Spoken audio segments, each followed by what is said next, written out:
میرے نبی پاک علیہ السلام نے فرمایا ایک بندہ گنجا تھا، کوئی شے نہیں تھی، سر پہ بال بھی نہیں تھے، رویا کرتا۔ اللہ تعالیٰ نے فرشتے کو بھیجا، تجھے کیا چاہیے؟ تو کہنے لگا بال آ جائیں اور تھوڑا مال آ جائے۔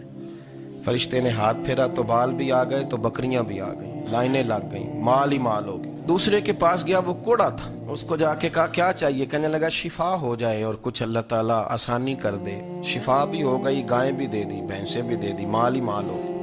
پھر ایک کے پاس گیا، وہ اندھا تھا، تجھے کیا چاہیے؟ اس نے کہا آنکھیں مل جائیں اور کچھ ساتھ اللہ مال دے دے۔ اونٹ ہی اونٹ ہو گئے۔ جب بڑا نواز دیا تو پھر مالک نے امتحان لینے کا ارادہ کیا، یاری تیری سونا ہے پر آزمائشاں بھی تیریاں اگ، آزمائشاں تیریاں، صحیح کہہ رہا ہوں، آزمائشاں تیریاں، یاری تیری سونا ہے پر آزمائشاں تیریاں، اے سونا پرکھیا جامدائی پہلو نال لگاں دے لگ۔ اللہ نے فرمایا آزمائش کرو۔ سب سے پہلے گنجے کے پاس آئے، اسے کہا اللہ کے رستے میں کچھ دیکھا نہیں لگا، میرے خرچے ہی بڑے، دیکھو تو صحیح کتنی مشکل میں وقت گزارتا ہوں، حال ہی کوئی نہیں۔ تو اس نے کہا میں نے تو سنا ہے تو گنجا اور بھوکا ننگا تھا۔ کہنے لگا میں تو جدی پشتی رئیس اعظم ہوں، تجھے کس پاگل نے کہا ہے بھاگ جا؟ اس نے کہا اچھا جیسے تو تھا ویسے ہی ہو جائے۔ کھیت کھلیان اجڑ گئے، پھر سے گنجا ہو گیا۔ حضور علیہ السلام فرمانے لگے، پھر وہ اس کے پاس گیا جو کوڑا تھا، اسے کہا کچھ دے۔ کہنے لگا خرچے ہی بڑے، اب پوچھ لیں کسی امیر آدمی سے، کہے گا چکی کے نیچے ہاتھ ہے میرا، میرے سے زیادہ تو اب پریشان بندہ ہی کوئی نہیں، کیا بتاؤں آپ کو، اتنا ٹیکس ہے، اتنا جرمانہ ہے، فلانی شے، بڑا کچھ گنواتے ہیں لوگ۔ اس نے کہا میں نے تو سنا تو پہلے کوڑا تھا۔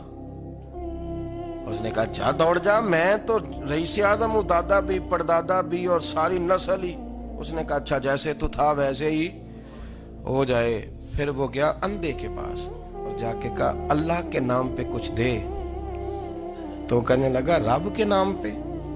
یہ کھڑے ہیں اونٹ، جتنے تیرے دل کرے لے جا۔ اس نے کہا کیا معنی اس بات کا؟ کہنے لگا یار تجھے کیا بتاؤں، میں تو اندھا تھا، میں نے تو کبھی دنیا دیکھی نہیں تھی، پھر اس کریم نے فضل کیا تو مجھے بڑا کچھ دکھایا، میں کیا بتاؤں، میرا دل کر رہا ہے کہہ دوں کہ پھر اس نے کعبہ دکھایا، پھر اس نے روضہ رسول دکھایا،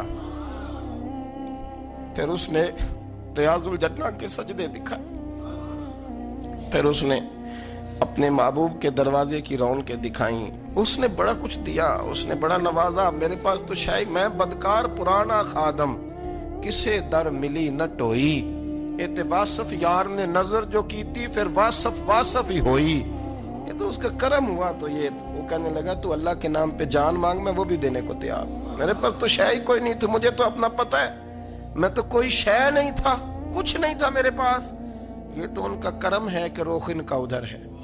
اور مختصر سی میری